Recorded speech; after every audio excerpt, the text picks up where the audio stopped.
Welcome to Cozy Toast. This is Kinmen, a paradox island. I come from an island that was once trapped in the crossfire of history, but today, most travelers don't even know it exists. This is Kinmen, my hometown. Once a battlefield, now it is a peaceful island. But Kinmen is a paradox.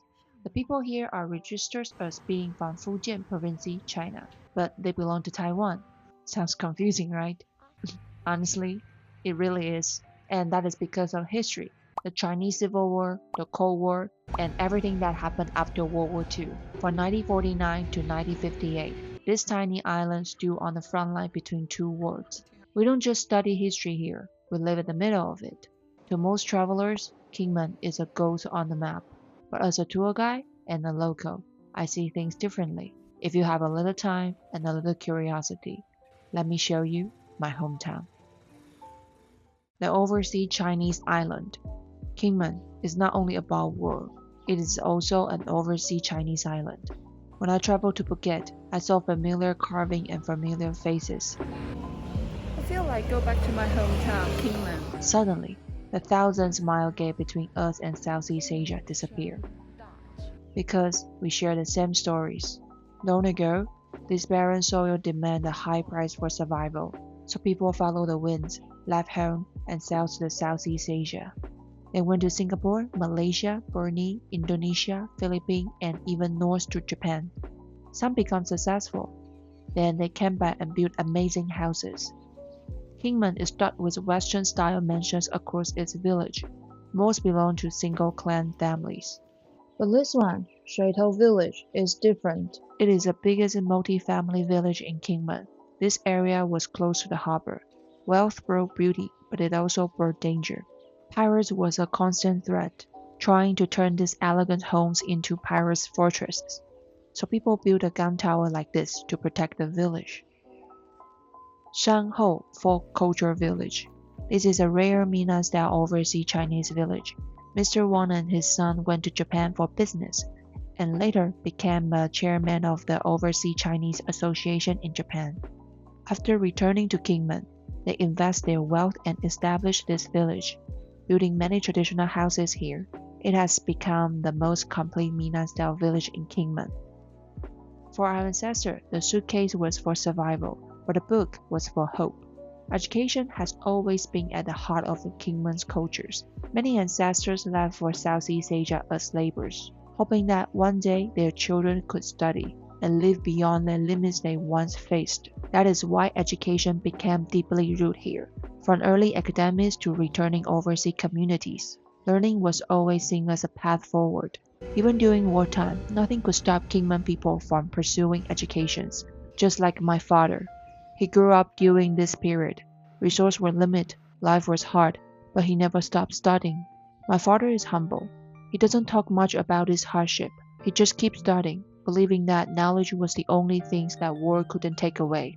These buildings are not just architectures. These are the story of living, surviving, and coming home. Cold War frontline. When people think of Cold War frontlines, they imagine Berlin Wall or Panmunjom.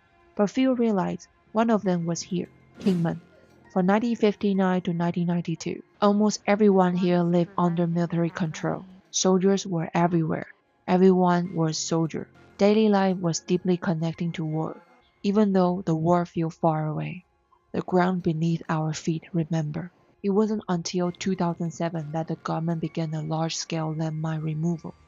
Nearly 100,000 of landmines were cleared from these tiny islands. The sea is beautiful here, but for decades, it was a forbidden paradise. Because beauty and danger once existed side by side. War here was not abstract, it changed real lives. One place that carried this memory is Guningtou. This battlefield changed Taiwan's history. It helped the KMT government hold its last defensive line and shape the political border we see today. Tunnel. Kinmen is a hollow island. Beneath the peaceful surface lies a labyrinth of granite, hand-carved by soldiers who prepare for the unthinkable. The hard granite tunnels protect Kinmen people from repeating bombardment, for hiding, transporting supplies, and moving weapons. This tunnel shows how deeply war shaped the landscape. 北山 Broadcasting War. This is a broadcasting war built for psychological warfare. It broadcasts message toward China mainland. They played Teresa Dunn's songs. Why was Teresa Dunn played during war? Because she was loved across borders and became a popular idol in Chinese-speaking world. 你们好，我是邓丽君，我现在来到金门的广播站。This is not just history from textbook. This was a daily life for people in Kinmen. Yangzhai Street. During the time of the military and civilian unity, entertainment was still an essential part of daily life. For the 1960 to the 1990, this was the once busiest and the most vibrant street.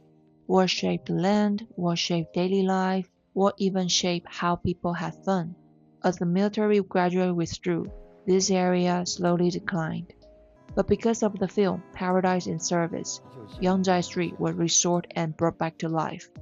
It allowed us to return to the 1960s, a time when the global tensions were high, yet ordinary people still tried their best to live their everyday lives. About food cultures. Kinmen food is also special. It is simple, strong, and shaped by survival.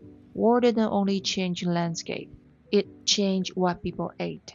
Because of the war background, people need to save rice, so they cook it until there were no rice grains left, so one pot could feed more people.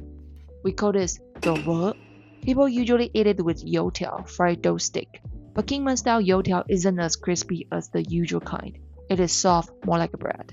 Every time I return, my grandpa buys this for me. Maybe for him, feeding someone is another way of saying, welcome home. If you want to find a war-era comfort food, here we are. This place used to be just a small grocery store.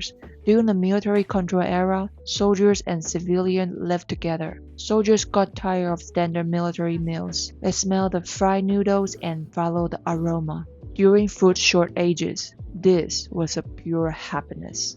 And for me, it still is. Besides, I recommend dango.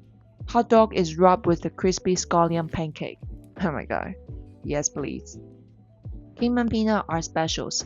The soil of Kinmen is dry and hard, so this condition makes this flavor richer and stronger. So in the past, people turned it into a candy for the emperor. In our dialect, we call it 贡藤, which means pound sugar, because it is shaped by pounding and folding while hot. Usually, 贡糖 come in square blocks. At first, I didn't like 贡糖, too sweet, too messy, until I found this one, Pig's Trotter's 贡糖. Don't worry, no pigs were involved. Still peanuts and sugar, but the texture is much more interesting. You got a chewy outer layer and strong peanuts aroma inside, and the best part, it doesn't fall apart. Oysters, island's DNA. Kinmen oysters are smaller, but much more intense in flavor. Oysters, they carry my childhood's memories. Under the perch, my grandma peeled oysters slowly. The sounds of the shell breaking still feel like childhood. At night, we ate the fried oysters and oyster omelette. When night falls, Kinmen slows down. Some people say it is because of a war history. Someone say it is simple than that. Strong wind, cold weather. So, what do locals do that night? Eat, chat, and drink gaoliang. Gaoliang, it is the liquor we are most proud of in Kinmen. It contains 58% alcohol. The taste is strong and spicy right from the first sip. On a cold night, it feels almost like a gentle catalyst that brings comfort. It helps you fall asleep and drift into the sweet dreams. And surprisingly, you usually don't wake up with a hangover. Thank you, Mr. Ye Huachen and General Hu Lian. These foods and drinks are not fancy, but they are real. They carry memory, survival, and island's life. Wind lions. In Kinmen, you will spot lots of the wind lion. They protect village from strong sea winds. Here, wind lions are more than regular Taoist temple. When people need help, they light 3 sticks of the incense and offer offerings, praying with a sincere devotion. If your wishes come true, don't forget to say thank you and offer him a red cap. Every village has its own wind lion. Mini one, big one, cute one, serious one, idol styles one. And this is my favorite one. It is more than superstition. It is how people communicate with nature. Fear, respect, and hope turn into the symbol. Kinmen is not only about infertile land. It is a place where people learn how to live gently after storms. If one day you are in Kinmen, maybe you will understand the complexity of Kinmen people too. The Kinmen story come to a pause for now, but there are too many stories waiting in this world. So, see you in the next story.